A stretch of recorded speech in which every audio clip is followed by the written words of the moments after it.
Bonjour. Hello. Hola. Marhaba bikoum. Sur le fil, Le podcast d'actu de l'AFP. des nouvelles choisies pour vous sur notre fil info. Il est presque 16h à Beyrouth ce mardi 17 septembre. Des centaines de beepers de militants du Hezbollah explosent, faisant au moins 12 morts et près de 2800 blessés. Partout au Liban, les ambulances affluent vers les hôpitaux. L'attaque spectaculaire sans précédent et non revendiquée porte un coup très dur au Hezbollah, alors que le parti pro-iranien est en guerre contre Israël depuis le début du conflit à Gaza. Dès le lendemain de l'offensive israélienne à Gaza, en réponse à l'attaque menée par le Hamas sur son territoire le 7 octobre 2023, le Hezbollah a commencé à lancer des attaques contre Israël depuis le sud du Liban pour soutenir son allié palestinien. Les violences sont désormais quotidiennes et ont poussé des dizaines de milliers de Libanais et d'Israéliens à quitter leur foyer. Mardi, jour des explosions des beepers, Israël a déclaré faire du retour de ses habitants dans le nord d'Israël l'un de ses buts de guerre. Pour comprendre les conséquences de cette vague d'explosion au Liban et les risques d'escalade dans la région, j'ai interrogé mes collègues Daphné Benoît, la chef du pôle international de l'AFP, et Assil Tabara, directrice du bureau de l'AFP à Beyrouth. Sur le fil.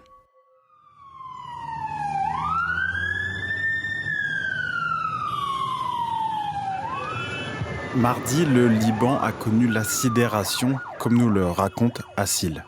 C'est vraiment une attaque inédite dans toute l'histoire du Hezbollah. Mardi après-midi, vers 15h30, heure de Beyrouth, nous avons commencé à recevoir des informations selon lesquelles des membres du Hezbollah avaient vu leurs beepers, leurs pagers comme ils disent, exploser.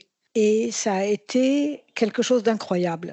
C'est-à-dire que des gens nous ont dit qu'ils ont vu, pas nécessairement des combattants, mais aussi des membres du personnel administratif d'hôpitaux du Hezbollah, des cadres d'institutions du parti, qui faisaient leurs courses, qui étaient au supermarché, qui étaient dans leur voiture. Et ça a explosé. Ça a fait des scènes vraiment apocalyptiques, surtout dans la banlieue sud de Beyrouth. C'est un bastion du Hezbollah. Et là, les gens ont vu en l'espace de quelques minutes que ça a explosé partout, dans la rue, dans les voitures, sur les motos. Au Liban, le bilan est lourd. Des civils ont été touchés par les explosions et les hôpitaux ont rapidement été débordés.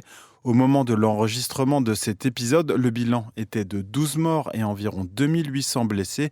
Un bilan qui ne tient pas compte de la deuxième vague d'explosions, cette fois sur des talkie-walkie mercredi après-midi. Une deuxième vague qui a fait au moins 9 morts et une centaine de blessés. Beaucoup de blessés sont dans un état grave parce que, comme les médecins nous ont dit, les beepers ont explosé soit à la hanche, donc il y a eu beaucoup de blessures dans la région du ventre, soit à la main, ils les tenaient à la main, donc certains ont eu le bras amputé, ou ça a explosé et ils ont eu des blessures très sévères à l'œil.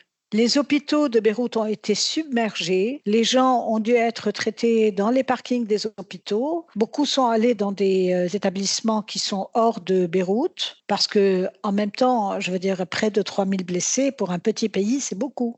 Mais comment une telle attaque a-t-elle pu avoir lieu et qui en a pris l'initiative ? Selon les experts consultés par Daphné Benoît, la chef du pôle international de l'AFP, Israël pourrait être derrière l'attaque. Alors, cette opération, elle marque les esprits, évidemment, parce qu'elle est spectaculaire, avec un mode opératoire assez inédit.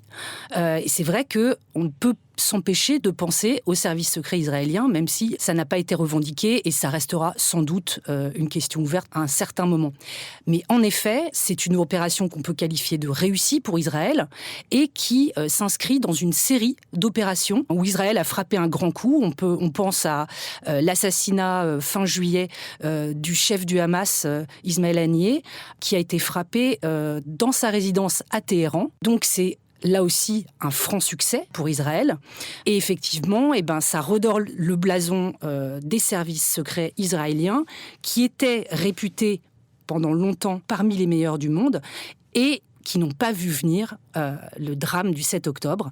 Donc évidemment, grosse défaite stratégique pour eux, mais effectivement, avec ces opérations à la chaîne spectaculaires et qui demandent beaucoup de préparation, qui sont finalement très sophistiquées, on peut penser que c'est un vrai succès tactique et stratégique pour les services israéliens. Mais comment a-t-on pu organiser des centaines d'explosions simultanées dans tout un pays ? Rapidement, les experts à qui nous avons parlé ont conclu à une possible infiltration par les services secrets israéliens de la chaîne d'approvisionnement du Hezbollah.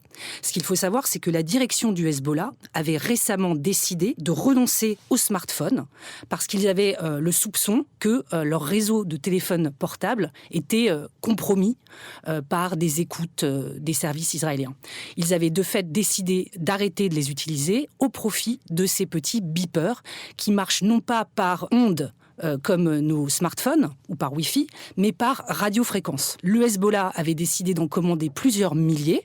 D'après une source proche du Hezbollah, effectivement, ces beepers provenaient d'une cargaison qui avait été livrée au Liban très récemment, sur l'explosion. Comment ça a pu se produire ? En tout cas, la plupart des experts à qui nous avons parlé privilégient la thèse d'une manipulation par les services israéliens de ces beepers avant leur envoi final au Hezbollah.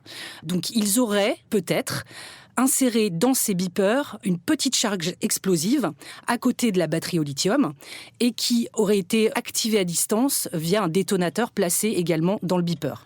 À ce stade, je dois vous rappeler que le Hezbollah, en soutien au Hamas, s'est lancé dans un conflit armé avec Israël au lendemain des représailles israéliennes à Gaza suite aux attaques meurtrières du 7 octobre 2023. Les échanges de tirs sont quasiment quotidiens entre les forces du parti pro-iranien et l'armée israélienne.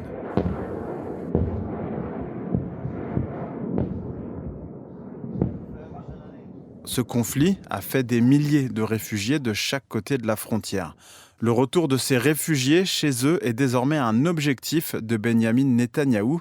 Dans ce contexte, quelle pourrait être désormais la réaction du Hezbollah ? Le Hezbollah a publié un communiqué qui dit qu'il va riposter à cette attaque. Évidemment, il accuse Israël, bien que Israël n'ait pas revendiqué cette opération, mais que parallèlement, il allait continuer ses attaques dans le sud, qui sont des attaques de routine. Nous attendons le discours du chef du Hezbollah jeudi. Normalement, il devrait préciser ce que son parti va faire. Je voudrais seulement souligner que depuis le début de cette guerre d'usure, si je peux dire, c'est-à-dire depuis octobre 2023, le Hezbollah essaye de maintenir une balance très délicate entre la nécessité de soutenir le Hamas palestinien, qui est son allié, et sa volonté d'éviter une guerre à large échelle au Liban, parce qu'il pense que le pays ne pourrait pas supporter cela, puisque le Liban est dans un état d'effondrement économique depuis bientôt 5 ans et que la population est épuisée. La population libanaise est très divisée, mais ça a toujours été le cas dans le pays. Du coup, évidemment, le public du Hezbollah, et en particulier la communauté chiite, est totalement derrière lui. Le reste des communautés ne sont pas avec cette guerre parce qu'ils sentent que c'est une guerre qui leur a été imposée. Mais le Hezbollah a-t-il les moyens de se lancer dans une riposte de grande ampleur ? Depuis son dernier affrontement d'envergure contre Israël en 2006, le Hezbollah s'est renforcé, selon des experts.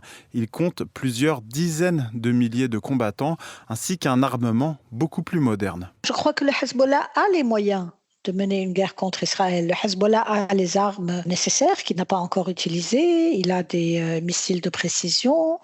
Mais jusqu'à présent, il a vraiment fait preuve de retenue. Parce que cela montre une volonté de ne pas s'engager dans une guerre à large échelle.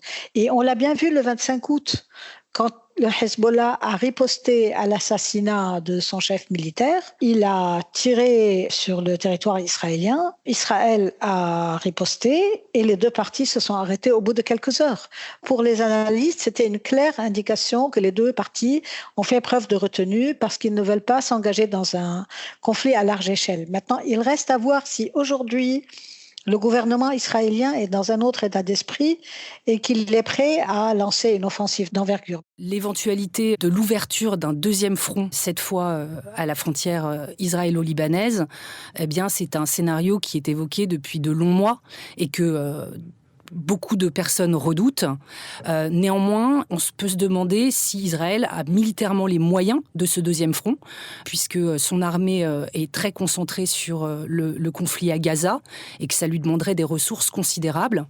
Le 7 octobre 2023, des commandos du Hamas ont mené une attaque sans précédent sur le sol israélien qui a entraîné la mort de 1205 personnes, en majorité des civils, selon un décompte de l'AFP basé sur des chiffres officiels qui incluent les otages tués en captivité. Sur les 251 personnes enlevées pendant l'attaque, 97 sont toujours retenues à Gaza, dont 33 ont été déclarées mortes par l'armée. En représailles, Israël a lancé une offensive dans la bande de Gaza qui a fait au moins 41 272 morts, selon le ministère de la Santé du Hamas à Gaza, un chiffre qui ne détaille pas les combattants et les civils. Je suis Maxime Mamet, merci d'avoir écouté cet épisode. Sur le fil revient demain.